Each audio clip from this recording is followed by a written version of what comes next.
right, so welcome back everybody to our latest episode of The Nest. We are now at week 6 of the 2022 NFL season, and the Patriots are coming off of a 29-0 victory over the Detroit Lions to improve to 2-3 on the season. They are now heading to Cleveland to take on the Browns tomorrow at First Energy Stadium. Kickoff is scheduled for 1 p.m. ET, and we will be discussing this matchup on today's episode. And joining me for today's episode are Anirban Chakraborty and Rohan Venkatesh. Good to be here as always, and I gotta say, even though this is about the Patriots, I gotta acknowledge the Bruins who pulled off a great victory like last Wednesday over the Capitals, especially against an especially strong team. They were able to hold Ovechkin to basically zero, and they have their home opener tonight against the Coyotes. So I'm wishing them good luck in there as well. So good luck to the Bruins, and of course, middle of next week the Celtics are going to open their season as well. So good luck to them as well. We are a New England sportscast, so we wish good luck to all of our New England teams. So I'm going to put that out there. Yeah, thanks for having me. Had a very exciting week for Patriots fans last Sunday, so I think we'll have some good things to talk about.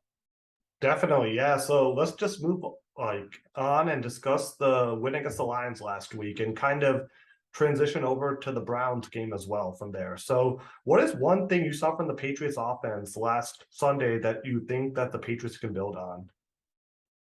I would have to say that their run game was especially great last week. I mean, Ramondre Stevenson, he had 25 carries, 161 yards, averaging 6.4 yards per carry, which is pretty great for any running back. I mean, anytime you put a 29 spot against one of granted, I mean, this was not a great defense to play against. So, I mean, I kind of expect the Patriots to have exploited that, but holding them to a shutout, at least on the defensive end, I mean, I would have to say that's a phenomenal defensive performance. I mean, if you look at the defense, I mean, Matthew Judon, he had another sack and pretty much holding them to zero. I mean, that's I would say that's a feat in and of itself. So I think if anything is to come of last week, I would have to say it's making a statement against one of the top offenses in the league. Yeah, I'd have to agree with that. And along with the run game, and we all saw Ramondre Stevenson going for 161 yards, which is phenomenal. I think the other thing here that was great was seeing Hunter Henry get much more involved in this game. He was actually 4 for 5 with 54 yards on receptions. And to give you context, that's actually more than his previous 4 games combined, which was a total of 41 receiving yards. So what have we been saying for the last couple of weeks? We want to get Hunter Henry, our tight end, right, who was so reliable last season. We want to get him more involved in the game. And he was actually, he was getting open. He had a long catch of 23 yards, which is pretty big. Made a couple of plays in tight windows when Zappe was looking for him. So hopefully we're seeing some budding signs of chemistry there. And I mean, chemistry is a little too soon because we don't really know what's going to happen at quarterback next week. But at the very least, it's clear that hopefully this is a sign of things to come for Hunter Henry getting more involved.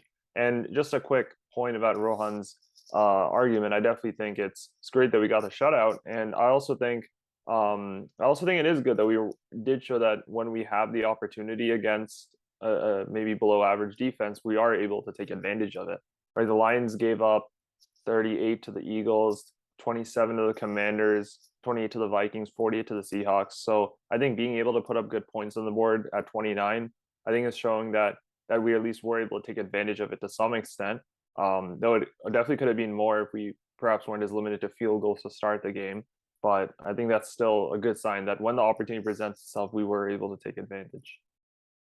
I mean, it is true that the Patriots scored 29, but just remember that 22 came from the offense because 7 of those points also came on that fumble return by Kyle Duggar on that strip sack from Jared Goff. So I do want to emphasize it was that should be points. More compliments to the defense then, not any kind of dig against the offense. 22 is still pretty good by the offense on any day. I mean, it's solid, yeah, but again, 22 is sort of more on the range of what you sort of expect from them on a given Sunday. 29, 30 is sort of what you expect from those next level offenses, which they're not at there yet.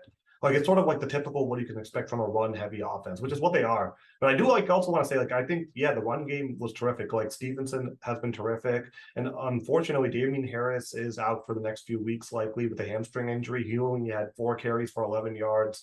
But I think the key thing for tomorrow's matchup is going to be the Browns' run defense, which is ranked 27th in the league, allowing 138.2 yards on the ground. And they allowed the LA Chargers last Sunday to have 238 total rushing yards. And Austin Eckler, the star Chargers running back, had 173 yards and 2 touchdowns on 16 carries. So Eckler just destroyed the Browns defense last Sunday, and I'm expecting the Patriots once again to rely heavily on Ramondre Stevenson. Maybe Pierre Strong gets more action now because Harris is out, but that's going to be the key for me. You can really get a lot of impact on the ground against this Browns defense, which isn't very good against the run. So I think that's just the key naturally that's going to happen. So that's one thing I just want them to continue to establish: a strong running game, getting the lead early, and then just kind of trying to control the flow of the game. Something that's worked against Detroit, and I think it'll be able to work against Cleveland. So that's my key. I think just continuing to improve the run game, because Cleveland's run defense is definitely one you can run on a lot and do well against. And you have good running backs too, especially with Stevenson taking on a bigger load. So I guess we talked about what we liked and what we hope is continuing to improve on. But for one thing that you want the Patriots to improve on from last Sunday, like what would you say is like one kind of critique you had? I don't know. It's going to be really hard to really find any kind of critique of anything from last week, because just like it was such a comprehensive performance. If I really had to nitpick something, it would probably have to be the fact that, I mean, the Patriots run defense has been allowing more than 4 yards a carry, although last week they largely improved on that. So that's not really something that I can really nitpick on.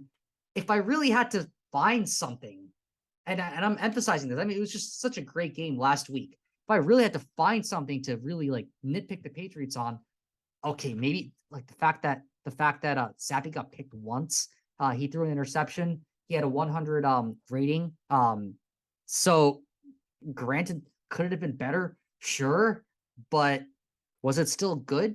Sure. So I'm gonna limit my criticism to maybe like half of what it normally would be, because I think they really earned it.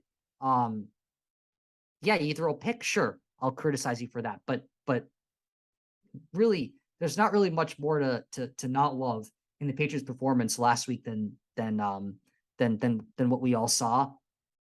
Well, so kind of going on that point about Zappy, I mean, the interception, I actually don't blame him at all for that. I think that was on Nelson Aguilar. Like the ball just bounced off his fingers. He should have caught that pass. So I actually don't blame him for that interception. However, the fumble that Zappy had, that's the second fumble he had. He had one against Green Bay last week, and that was also like he lost that fumble. But this time the Patriots were able to recover it. So there's one thing I'd like to see them is ball security, because the Patriots so far have kind of had an issue with turnovers, and against Detroit, you're able to get away with it. But I mean, again, like I'd like to see a turnover-free game. So that's one thing I'd like to see them improve on. They haven't had a game so far this season, including Detroit on Sunday, where they had an interception, which wasn't on Zappy himself. But I'm just saying in general, I'd like to see a turnover-free game from the offense, regardless of whether Mac Jones starts or Bailey Zappy. Like protecting the football, because like at this point, like you can't give the other team more chances. You're still trying to build up your identity on offense. So that's one thing I'd say. Limit the turnovers. Can you have a 0 turnover game tomorrow? If you can, that's a very nice sign overall. Yeah, and part of the turnovers, I think, has been unfortunately Nelson Aguilar's performance in that department. I like the player. I think he brings a good attitude, and he has made some big catches for us this season, but he does have 2 fumbles already to start the season. And like we saw yesterday, there are games like this where, you know, it's not going to show up on the stat sheet, but like you mentioned, the ball slipped through his hands and suddenly it's a pick. And I believe I've seen that at least once or twice again this season. So we're talking maybe 4 or 5 plays that Aguilar has been involved in for turnovers. And I think a good thing now that Tyquan Thornton is back is that the Patriots do have a lot of options on wide receiver. So if it is turning out that ball security with Nelson Aguilar is a continuing problem, at least I think we can rely on players like Tyquan or Lil Jordan Humphrey. Kendrick Bourne, maybe it looked like he had some arguments with Bill Belichick, so we'll see if, you know, maybe he's just not going to play at all tomorrow. We've seen this kind of thing happen before, but I think with a player like Nelson Aguilar, I guess it really is a trade-off. But it might be a situation where they rely on him more once you have a lead versus in a situations where a turnover can really destroy the game for you. Yeah, I mean, I think Will Jordan Humphrey actually just got waived, so I think he's back on the practice squad. So we'll see about Bourne as well, and I think Jacoby Myers is going to be playing tomorrow. It was great to see him back last Sunday. I think Agholor's actually been ruled out for the game, so that means he won't be available for the Patriots. And even with like some of the criticism that we have of Agholor, he is still an important piece to this offense. So I do hope he gets better and can come back soon because he is still a good wide receiver overall. It's just he has to take care of the ball better, but we do hope he comes back sooner because he does help the offense too. But I am excited about Thornton as well too. So I think that's the thing. Like last Sunday, we sort of got a glimpse of what he's capable of, and I hope he has a bigger role on Sunday too, depending on whether or not Bourne.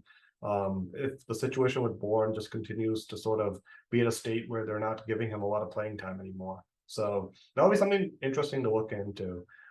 So our next point is now which players in the Browns offense are going to worry you the most? And I mean, there's a lot of like kind of easy choices to look at, but I'm going to kind of go with sort of what I said last week with the Lions when I focus on the tight end, TJ Hawkinson. So the focus of my um, pick this week is actually David Njoku, the tight end. He's a pretty good tight end. He had 6 catches for 88 yards against the Chargers last Sunday. And I think once again, the Patriots defense did a great job on Hawkinson, but the Browns offense, I think, is definitely also one that you have to kind of be careful of. I can see Jacoby Brissett going to Njoku a bit, and there are a lot of choices here. So I don't think there's like any wrong choice per se. Like Amari Cooper is a great player, but I think Njoku, especially with the Patriots struggles at the tight end spot, again, great week against Hawkinson, but they have allowed 4 touchdowns this season to tight ends this season. So that said, I will be a little bit more cautious, and I do think the Patriots need to have a game plan to limit Njoku's involvement. So that's what I'm going with. Probably a little bit of a sleeper pick, but I think I don't know. That's what we do. So Yeah, I mean, honestly, I was tempted to say Amari Cooper because I mean he's pretty much the Browns' top receiver. But granted, the fact that the Browns don't really have I mean they got a decent passing game, but it's not the best in the game by any stretch. So they're pretty much going to be relying on the rushing game. And if you look at the running backs, I would have to say like Kareem Hunt probably is going to be the guy that the Patriots have to pay the most attention to. I mean, he's got a lot of rushing yards and so if I had to if I had to state like who do the Patriots have to pay attention to the most, I would have to say Kareem Hunt. So that's my pick for this game. Yeah, I think you guys have probably highlighted among the top 2, and of course, I think I'm going to also go a little more towards sleeper category here. I think this could be a kind of game where Donovan Peoples-Jones actually has a good play. Donovan Peoples-Jones is very much, I think, a boom bust player, but if there's one thing he's really, really dangerous at, it's at getting really long passing plays. So for example, against Atlanta, he had a 42-yard gain, or otherwise a little quieter with 19 so far. But last year we saw his ability to make big plays. And I think the reason that I'm a little concerned about that is that the Patriots passing defense is reasonably good, but I think we do tend to allow pretty punishing big plays. Like last week, it didn't really hurt us, but we did have a couple 30-yarder to like Joshua Reynolds, for example. We saw against the Packers, Romeo Dobbs' touchdown or Robert Tunnion's touchdown were also medium to long range passes. Jalen Waddle is another one where that was just blown coverage, but still a long gain in the end. So I think if a player like DPJ is targeted in really deep throws by Brissett, that could actually potentially be a problem for us. So so I would actually say that he's a very boom bust player. It's very possible he gets like 2 targets for 10 yards tomorrow, but it's also possible he has like 80-yard game with a 40-yard touchdown or something if we're not careful. okay, yeah, all good selections for tomorrow. So we'll see. Finally, let's go to the score prediction. So Anirban, what's your score prediction for tomorrow? So I think the Browns defense is ranked maybe 26th in the league. And I think Ramondre Stevenson has proven to us that he can be an RB1 by himself if he needs to. So I think we're going to have a lot of success on the run game.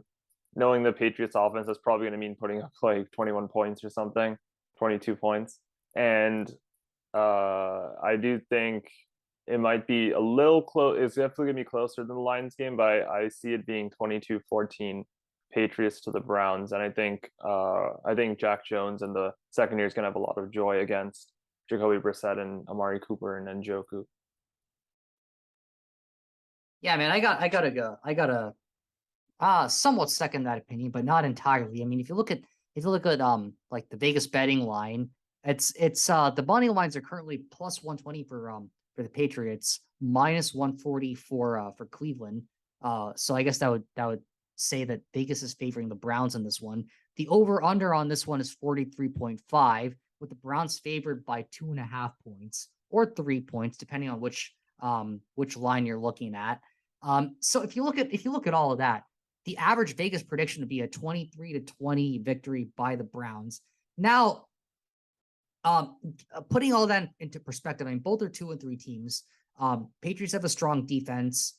I guess Browns have a decent game in both offense and defense. But if you look at how the Patriots have been able to contain great offenses, I would have to say that this should be a low scoring game for the Browns.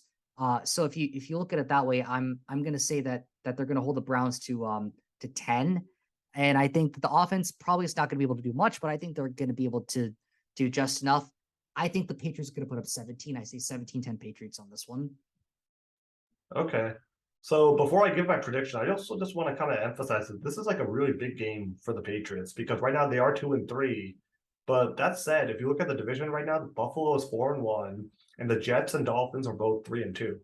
Now Buffalo, that's a long way away. I mean, if you're talking about the division race, I mean, you got to chip away at that one by one. We're still a long way. I mean, you're only two games, but you're only 2 games behind Buffalo right now. But here's the thing: Buffalo is playing Kansas City this week. That's going to be a hard matchup for them at Kansas City too.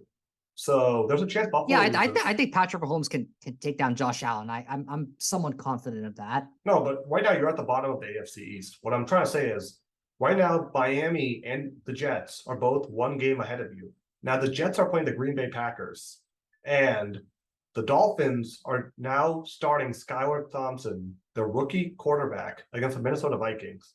So there's a decent chance all 3 other AFC East teams lose this week. And if you can take care of business against Cleveland, you're all of a sudden in a 3-way tie with the Jets and the Dolphins, and you're only 1 game back of Buffalo, assuming all 3 other teams lose. So this is a big type of win. That would take the outcomes of 4 different games to all go your way. You don't think the Jets can? You don't think the Jets will? Like, do you really think the Jets will beat the Packers? I don't think so, but I mean, the Bills Chiefs one. I mean, I have the Chiefs favored in that one, but I mean that's not a gimme, right? Okay, but forget about the division, right? We're talking about forget about the top seed. I'm talking the top spot. I'm talking about you want to at least go into the wild card spot, and there are 3 teams ahead of you. But if you can at least gain ground on one team, even if the Jets lose and the Dolphins somehow win, I'm probably expecting Miami and the Jets to both lose. So now all of a sudden you're in a 3-way tie at 3-3, and then you play Chicago next week, who, if you saw their offense on the Thursday night game, where they just scored 7 points, it's probably going to be like another offense that the Patriots can definitely beat. So all of a sudden you're looking at potentially 4 wins, 4-3. So that's not entirely wrong, but I mean, fans of the other 3 teams in the division might be looking at the Pats game this week and saying, "Oh yeah, like the Browns, they're going to steamroll the Patriots." Looking at the odds, but like it's there's a lot more to it than that. No, I don't know. I think that the Patriots can probably. I think the Dolphins. I don't know if the Dolphins can. Now, granted, I disagree with that opinion. I mean, next week, I'll be proven either right or wrong, but that's my opinion at this point. Yeah, we'll see. I think, but I'm just saying this is a big week for the Patriots, right? Because if you can go into a 3-way tie and be just 1 game back of the division, that's obviously a lot better than where you are now. But anyways, I'll go with my score prediction. So I'll say Patriots 24, Browns 13. So I do think, just for reference, last year, Ramondre Stevenson against this Browns defense last year, 20 carries, 100 yards, 2 touchdowns. Though that game was at Gillette Stadium. So Ramondre Stevenson has had success against Cleveland last year. He had probably his best game of the year last year against the Browns. So he definitely has what it takes to really kind of emerge. So I think he's going to have a big game. And I think the defense is continuing to like play well against sort of these types of offenses, not like great quarterbacks, but sort of game manager quarterbacks. So I think they'll be able to beat the Browns and they'll be back at 500. And then they'll be on to Chicago on Monday night, trying to go over 500, which I think is totally seeing doable. shades of Yeah, last season just here, hope that right? Bill Belichick doesn't say we're on to Chicago for every question at the press conference. Well, that's not a bad thing, right? Because at the end of the year for that press conference, the outcome was winning the Super Bowl. So, Yeah. anyways, yeah, that's our seeing, prediction. seeing shades of last season in our upcoming fixtures, playing the Colts, the Jets. Oh, the Jets I think are a lot better than last year, but who knows? Maybe we can go on another run and this time, end the season on a better note. And that'll be key. I don't know. It's hard to sort of say, but I mean, right now they are sort of trending in the right direction now. So we got to. I mean, look at the Colts. You look at just looking at our schedule just for a second, right? I mean, the Bears. The Bears have struggled this year. The Jets are looking better, but it's hard to tell now that Zach Wilson's back how much is going to gel for the next few weeks. We play the Colts, who really look like a shadow of themselves this season. The Vikings have a good offense, but it's also been a little up and down for them with players like Dalvin Cook and Jefferson. Also a primetime game, and we know how Kirk Cousins does in primetime. Doesn't have the best record, so that's also something to consider. And then, I mean, of course, we're playing the Bills. That's going to be hard. But then the Cardinals have not looked very good at all to start this year. And I mean, DeAndre Hopkins will be back at that point, but I just don't know how many. I think Kyler Murray has a lot of questions to answer right now. Play the Raiders, that could be a little tough. Bengals. I mean, yeah, like it's gonna be like last year where we ended the season with a pretty. Forget about hard those picture. games, right? Like just like the next 6 games up until the point you have to play Buffalo. I mean, Cleveland, Chicago, the Jets twice, the Colts, and the Vikings. I mean, you can probably go like 4-2, 5-1 in that stretch. So and I also think we're probably gonna split 1-1 with the Bills. I think I'd be very surprised if we got swept by them. Yeah, I mean, we'll see. It's too early to really tell. I mean, Buffalo looks really good as always, and they are still probably the Super Bowl favorite. But that said, last year, despite them like crushing the Patriots in the wild card game, standing wise, they were only 1 game better. And chances are, after Sunday, they might just be 1 game ahead of the Patriots. So that's that. Like, we don't really know what's going to happen in the season. I still think there's a lot of time to like kind of improve and really kind of make an imprint, at least for going forward. So I don't know. Like, I don't entirely know. Like, but I will say that this is a big opportunity for them to go back to 3-3 and sort of gain some more momentum before the Monday night game against Chicago. So that's sort of going to be what I'm really emphasizing. Like, this is really kind of a must win now, because if they can win this game, they can build more momentum, and the division's going to be competitive. So we'll see what happens. But yeah, that's sort of our episode this week. We'll be back next Sunday, hopefully discussing another win, and then we'll be previewing the Monday night matchup against Chicago. All right, peace. Sounds good.